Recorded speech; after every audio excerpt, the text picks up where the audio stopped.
हमारे चैनल को सब्सक्राइब करने के लिए ये बटन दबाएं। राजस्थान के मुख्यमंत्री अशोक गहलोत और उप मुख्यमंत्री व कांग्रेस के प्रदेश अध्यक्ष सचिन पायलट विधानसभा चुनाव के लंबे समय बाद एक मंच पर नजर आए। मुख्यमंत्री अशोक गहलोत व उप मुख्यमंत्री सचिन पायलट शुक्रवार को प्रदेश के दौरे पर रहे।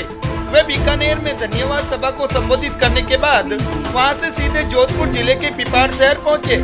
यहां पर गहलोत और पायलट का स्वागत करने के लिए भारी तादाद में कांग्रेस के कार्यकर्ता के साथ आम लोग भी नजर आए। गहलोत व पायलट यहां पहुंचते ही कांग्रेस कार्यकर्ताओं व आमजनों ने भव्य स्वागत किया। इस दौरान जोधपुर के कई कांग्रेस नेता व विधायक भी कार्यक्रम में शिरकत करने पिपाड़ पहुंचे। गहलोत और पायलट ने जनता को विधानसभा चुनाव के लिए जीत पर धन्यवाद व आभार व्यक्त किया। साथ ही लोकसभा चुनाव में जुट जाने का आह्वान भी किया। उन्होंने कार्यकर्ता को पार्टी की रीढ़ की हड्डी बताया। साथ ही गहलोत ने यहां पर लोकसभा चुनाव में कांग्रेस प्रत्याशी को जिताने की बोलावन भी दी।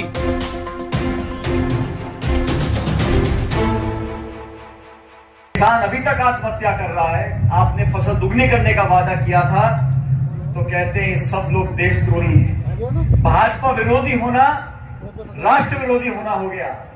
मैं भाजपा के साथियों को बड़े इज्जत से बताना चाहता हूं, चाहे जोधपुर हो, चाहे राजस्थान या देश हो, आजादी से पहले से लेकर आज तक इस देश के निर्माण में, इस देश की सुरक्षा में, इस देश की बढ़ोतरी में जो योगदान देशवासियों ने, कांग्रेस वासियों ने दिया है, उसको इतिहास से आप मिटा नहीं सकते।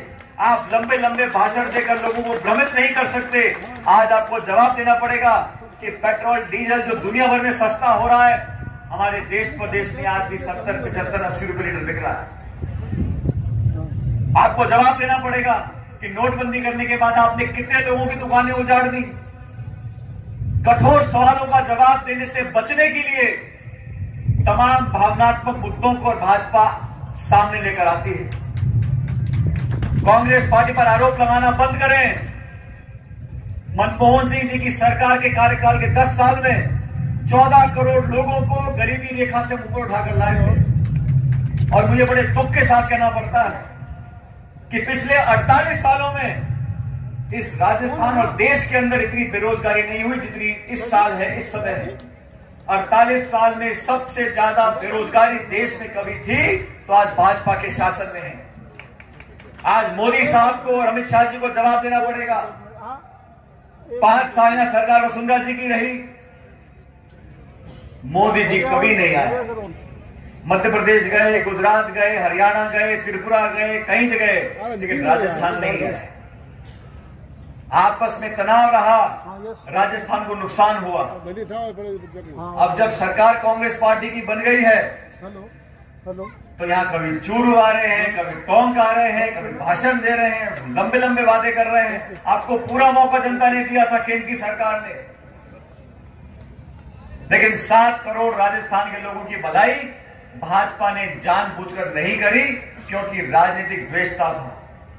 आज समय आ गया साथियों कि हम सबको मिलकर किसान भाइयों को, अगड़ों को, पिछड़ों को, दलितों को, अल्पसंख्यकों को, बहुसंख्यकों को, महिलाओं को, सबको मिलकर एकजुटता का प्रदर्शन देना है।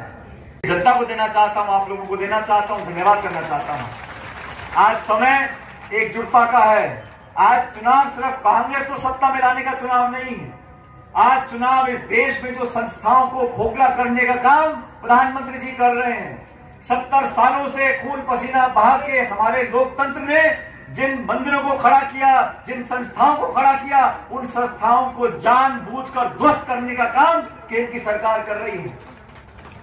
आरबीआई के गवर्नर इस्तीफा दे रहे हैं, सुप्रीम कोर्ट के 4 जज आके प्रेस कॉन्फ्रेंस कर रहे हैं। नौकरशाही पर दबाव है, पत्रकारों पर दबाव है, समाज में टकराव पैदा कर रहे हैं, जहर घोल रहे हैं। मॉब लिंचिंग क्या होती है आज से 5 साल पहले हमने कभी शब्द सुना ही नहीं था।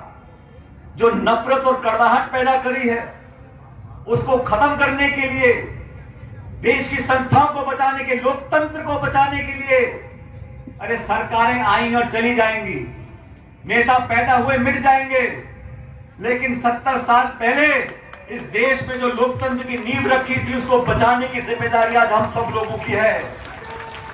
पार्टियां बनती है, बिगड़ जाती हैं, सत्ता आती है, चली जाती है, लेकिन जिन सिद्धांतों को लेकर महात्मा गांधी से लेकर बड़े बड़े नेताओं ने कुर्बानियां दी थी, इस देश को सींचा था, इस पूरे संभाग राजस्थान देश के अंदर जब लोग उम्मीद नहीं करते थे कि राजस्थान के साथ देश प्रगति कर सकता है, हरित क्रांति आई, दूध क्रांति आई, आज आत्मनिर्भर ये देश बन गया। ये देश को आत्मनिर्भर बनाने में, परमाणु शक्ति बनाने में, दुनिया में दूसरे नंबर की सबसे बड़ी फौज अगर दुनिया में कहीं है तो भारतवर्ष में है। ये काम 4 साल में नहीं हुए, ये काम किसी एक नेता ने नहीं किया, इस देश के नौजवानों ने किया है, किसानों ने किया है, वैज्ञानिकों ने किया है। लेकिन देश को एक रखने के लिए केरल से लेकर कश्मीर तक, बंगाल से लेकर गुजरात तक लोगों के अंदर वो एकता की भावना पैदा करना कोई आसान नहीं था। लोगों ने शहादत दी है, बलिदान दिया है, सत्ता को जानबूझकर छोड़ा है, संविधान को रक्षा करने का काम किसी ने किया है तो कांग्रेस के नेताओं ने किया है। मुझे कहने में कोई संकोच नहीं है।